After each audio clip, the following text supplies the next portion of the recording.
Hello fellow soul travelers, and thank you for joining me. Today, we are going to explore the fascinating concept of what love is versus what love is not. So as an example, let us take two people who think they are in a state of deep abiding love. As they move through their life together, a strange thing happens. One day, they have a severe difference of opinion over an issue vital to them both. There are several ways in which they may respond to this situation. For instance, if they are intellectual types, each will argue in defense of their own position. If they are nice people, and don't believe in getting angry, they will express their dissatisfaction in underhanded, veiled comments. And, if they are emotional, they will yell and scream at one another. These are all forms of resentment. And, in paying attention to your relationships, you will find harsh incidents like this happening many times. What you consider love is instead a movement of attraction. And with attraction comes repulsion. The two exist together. There is very little that can be said to anyone in a state of deep relatedness to another human being who is not honest enough to admit this attraction and repulsion. It is a naive assumption that because you have a great feeling for someone, the feeling is love. When you pay attention, it is clear that many thoughts pass through your mind that are very dark, negative, resentful, and self-centered. This is the human condition. So, let us go into what love is not. Love is not something that goes on and off like a light bulb. It is not something that, one day you have, and the next day you do not. That is not love, that is emotion. I would like to remove all of the glamour about love from the mirrors of your mind, because until the glamour and falseness are seen for what they are, and you become aware of your true feeling tones toward the important people in your life, you will not know what love is. A lover who thinks he or she is a total and complete lover is not going to make any changes. A lover who sees and accepts his or her own unloving ways is willing to make changes. This takes something very dynamically creative, for once you have seen your own unloving nature, you are opening yourself to the possibility of being taught, which is a very important step in this whole process of becoming free.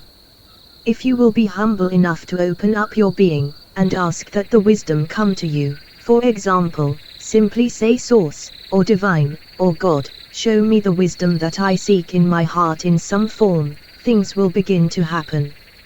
And, they will happen in various ways. You will find books that were given to you years ago and become interested. Friends will give you things, and you will hear new ideas.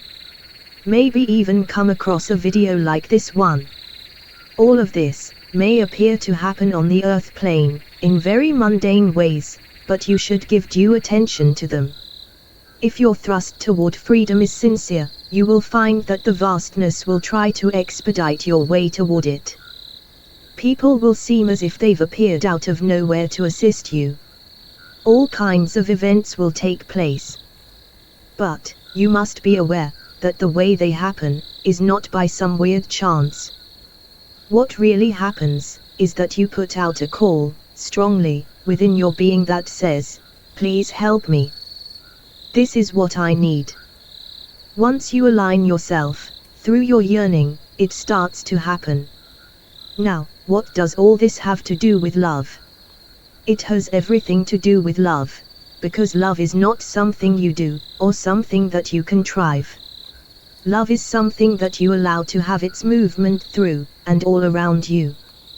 Your very being is divine love. This is not something that you are aware of, for you have attached your vision to such a limited meaning of what love is, that you are caught in unreality. You think love is one body caring for another body, or caring for a few other select bodies around you. This is nonsense. Love is not something that you do. In a state of love, The one fact that you are constantly and utterly aware of is that love is something that you are. And you cannot are something.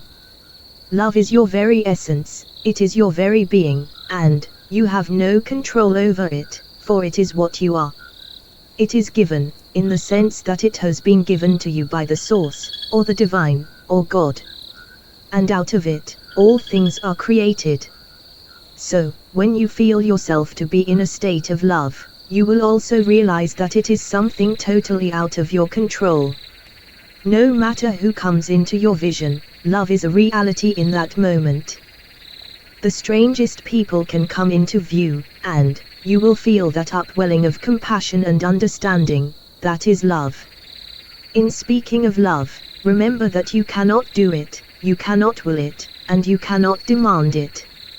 All you can do is begin to follow a path that you hope embodies it, by focusing on the various small moments of compassion and understanding that we all witness every day when we engage one another. As you move deeply into the understanding of what you are and of what you are not, you will become aware of this reality of your life. And when the illusory veils begin to fall, the dynamic power that enters is the power that you call love. This power is one of the major movements of the divine source or God. And as it moves through you and out into the world, it gains velocity and is now something you can observe. You will see love in action. There is very little love in action on the earth plane, because most of the love going on is very personal. If you feel you are a loving person, please look at that view of yourself very carefully. One of the greatest illusions that the ego most enjoys putting in front of you is the thought that you are a loving human being. Love used in terms of sexual attraction, friendship, or parental instinct can be a device of the ego to make you feel that every day you are becoming more loving. How do you know if you are a loving person? It is so simple that it will be painful. You are a loving person if everyone who comes to you in your mind, or passes before your eyes, is one whom you can feel compassion and understanding. Most people feel that they are successful in the world if they are able to make money and be in a state of love with other people. These things are part and parcel of the earth plane illusion.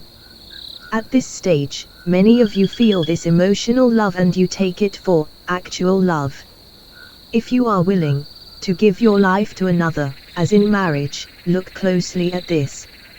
If that person were to constantly say unkind things to you, do you think that you would still feel beautiful, harmonious love with them? What usually is happening with this type of love is a matter of what you are getting out of it. As long as you get something, even if what you are getting is not positive, you will continue on in it. But if the situation changes to an extent that it no longer conforms with what you truly want, then you say you are falling out of love. Any relationship, my friends, that you can fall into, you can also fall out of. Anything that comes and goes, as do these ego-based feelings of love, is not the real thing. The test as to whether something is representative of the source, or the divine, or God, or is simply another illusion of the ego, can be made by holding any of your feelings, or your thoughts, for a moment and asking, is this feeling always with me, no matter what else is happening around me? If it is not, understand that this is simply another piece of the rising, falling play of createdness on the earth plane, and has nothing to do with the real createdness of the divine, or source, or God. As such, it does not really need your attention. You can use this test as criteria for all that happens. If you hold an event in your mind for one moment, you will be able to know whether the thoughts and feeling tones surrounding it are always there. If it is so, then the feeling is truly part of the whole, and should be given due reverence in your mind. Again I repeat, you cannot make yourself love, you cannot will yourself to love, because you already are love. But what you can do, To get in touch with the state of love, is to will yourself to want to love.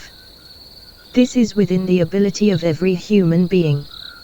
You can change your view of yourself, your relationships with other people, and your relationship to your world, by willing yourself to want the everything that you are. Ongoing love does not come and go, it just is.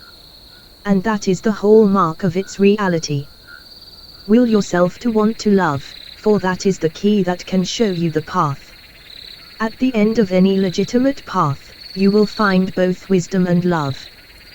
These are two sisters, that go with all states of true seeking. No matter how austere the path at the beginning, at the end, comes the love. No matter how heart-oriented the path at the beginning, at the end, must come the wisdom. They are two sides of one coin, and they cannot be separated in any way. Whatever path one chooses to follow, at the end of the journey, it is both love and wisdom that will manifest. I hope that this information serves as useful to you on your journey into infinity, my fellow soul travelers. Thank you so much for your attention.